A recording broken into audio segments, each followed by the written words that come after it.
Apple has seen a slew of C-suite departures. Hate that phrase, but whatever. They've seen a lot of big executives who have retired in recent months, setting the stage for the changing of the guard at the world's most valuable company. Steve Kovach joins us right now with more on that. Hey, Steve. Yeah, and some notable departures here, guys. And among the top Apple leadership in recent months, going all the way back to January, in fact, even at the board level. And this points to a sort of generational shift. A lot of these people have been there for years and decades. Now, yesterday, we learned that Chief People Officer Carol Surface, she left after not even 2 years on the job. She was appointed in February 2023.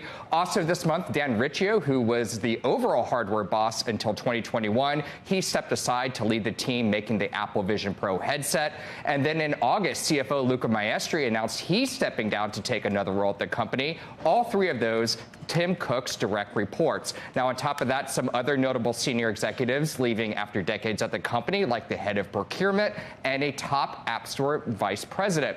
And two board departures this year, Al Gore, the former vice president, and James Bell, former Boeing CFO. Now, those were mandatory board retirement ages at the age of 75, so that's why they had to leave. And there are just a few interesting things I'd like to highlight about what we're seeing with these departures. First of all, some of these guys, they step down from Cook's leadership team, but stick around Apple and run smaller teams or projects of the company. That includes CFO Maestri, former marketing boss Phil Schiller, who's now running the App Store and events, and Riccio. All of them fall into that category. And many of these departures are incredibly senior and have been there for years or decades. Plus, we're seeing younger executives step in, like hardware boss John Ternus, who is now on the leadership team. As for Tim Cook, he's been CEO for over 13 years now, not to mention he was COO before that, guys.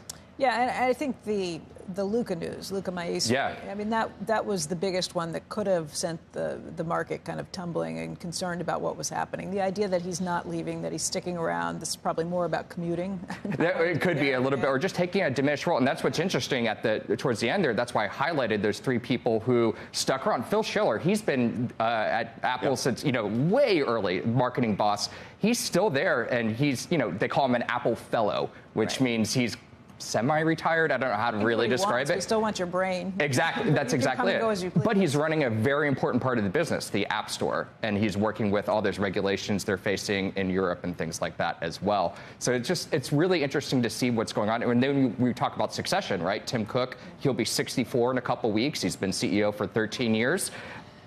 He told Dua Lipa, of all people, on a podcast that he plans to stick around for a while. And by the way, his shares don't fully vest until 2026. Yeah, but I think the way they do it is they create a place for the people who have been so important to it. Exactly. You try not to burn people out and run through them and run them out the door. Yeah. Design team, a little different since Johnny Ive left. But yes, for the most part, that's been true.